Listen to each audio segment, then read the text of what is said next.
দুইজন আমন্ত্রিত অতিথিকে আমরা এখন আমাদের দরবারের পক্ষ থেকে হাবিব ভাই ফুল দিয়ে তাদের বরণ করে নেবেন।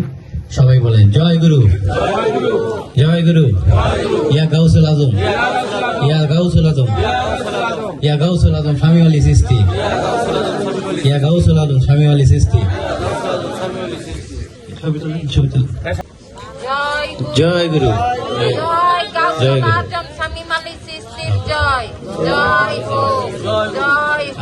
আর আমাদের বিশ্ব আধ্যাত্মিক জ্ঞান সঞ্চারের প্রতিষ্ঠাতা এবং পরিচালক শামীম আলী চিশতি, ওনাকে আমি আমাদের দরবারের পক্ষ থেকে ফুল দিয়ে বরণ করে দিচ্ছি। জয় গুরু, জয় গুরু, জয় গাউসুল আজম শামীম আলী চিশতি, জয় গাউসুল আজম শামীম আলী চিশতির জয়। জয় গুরু, জয় হোক। আমি এখন আমন্ত্রিত অতিথিদের আসন গ্রহণ করার জন্য অনুরোধ করছি। জয় গুরু, জয় গুরু।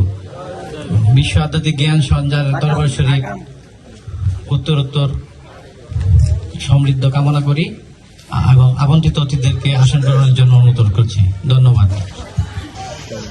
দয়াল গুরুর কাছে জানতে চাই, মা বাবা থাকা অবস্থায় মুর্শিদ ধরা যাবে কিনা? সুন্দর বলেছ, বসো। এখন আমাদের বুঝতে হবে আমাদের গুরু কয়জন এই পৃথিবীতে। আমাদের গুরু হিসাব করতে গেলে আমি যদি বলি যে প্রথম গুরুই হলো আমার মা। তিনি আমাকে ভাষা শিখাইছে খুব মায়ার সাথে, দয়ার সাথে আমাকে লালন পালন করছে। তিনি আমাকে যেই ভাষায় কথা বলতেন সেই ভাষাগুলো আমি শিখছি। তাহলে প্রথম গুরু হলো আমার মা। দ্বিতীয় গুরু আমার পিতাকেও ধরা যায়। এরপরে যে গুরু, আমি যখন স্কুল কলেজে পড়ি তখন কিন্তু যে মাস্টার আমাকে শিক্ষা দিছে সেও কিন্তু আমার গুরু। এরা কিন্তু আমার সামাজিকভাবে জীবনে চলার পথে কিভাবে চলবো, কিভাবে কি করব, আমাদের জীবন ব্যবস্থার জন্য যে শিক্ষাগুলো দিয়েছে, এর মধ্যে একজন মা আর একজন আমার মাস্টার। ঠিক আছে, আমার মাস্টারও আমার গুরু। আরেকটি গুরু মুর্শিদ হলো যিনি আমাকে রুহানি জগতের পথ দেখাবে, রুহানি জগতের সাধনা দেবে, কিভাবে আমরা আল্লাহকে লাভ করতে পারি। এখন পিতামাতা এবং যে মাস্টার আমাদেরকে শিক্ষা দিয়েছে যে আল্লাহকে পাইবার জন্য যে নিজকে চিনতে হবে। আমাকে চিনতে পারলে আমি আমার রবকে চিনব, এই শিক্ষা কিন্তু একজন মুর্শিদ দিবে। তখন সেই মুর্শিদের কাছে গেলে তখন তিনি আমাকে সেই শিক্ষা, সেই সাধনা দেবে। তখন কোনো এক সময় আল্লাহ প্রাপ্ত হব আমি।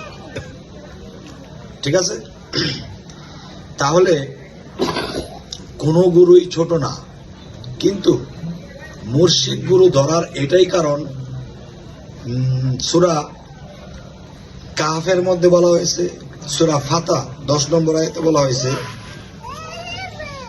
হে রাসূল, আপনার হাতের উপর যারা হাত দিছে তাদেরকে বলে দিন তাদের হাতের উপরে আমি আল্লাহর হাত আছে। তাহলে রাসূলের হাতের উপরে যারা হাত দিছে তাদের হাতের উপরে আল্লাহর হাত আছে, তাহলে বায়াত এসে গেছে না? যারা আমার রাসূলের বায়াত নিল তারা আমি আল্লাহর বায়াত নিল, এই কথাও কোরআনে আছে। তাহলে বায়াত হইতে হবে না? তাহলে কোরআন যদি বলে বায়াত হইতে হবে আর পৃথিবীর সমস্ত মানুষ যদি বলে হবে না, কোনটা মানব? তাহলে বায়াতের কথা আল্লাহ নিজেই বলছে। এখন পিতামাতা থাকতে আমাদের বায়াত হইতে হবে কিনা এটা তো জিজ্ঞাসা করছো। আমার পিতামাতারও হইতে হবে, আমারও হইতে হবে। ঠিক আছে, কিন্তু পিতামাতা আমার আরেক দিকে গুরু, যে আমাকে ভাষা দিয়া শিক্ষা দিয়ে এ পর্যন্ত আনছে। আমার এই দেহ গঠন হইতে আমাকে অনেক লালন পালন করে আমার খাওয়াই দিয়ে বড় করছে, তারাও আমার একটা গুরু। কিন্তু এরা যদি আমার এই হৃষ্টপুষ্ট না করতো তাহলে সেই মুর্শিদ গুরু আমি পাইতাম না। ঠিক আছে না? তাহলে রুহানি জগতে আল্লাহকে লাভ করতে, নিজকে চিনতে একজন কামিল মুর্শিদ লাগবে, এ কথা আল্লাহ কোরআনে বলছে। ঠিক আছে? কোন সন্দেহ আছে? আচ্ছা, আবার অন্য কেউ বলো।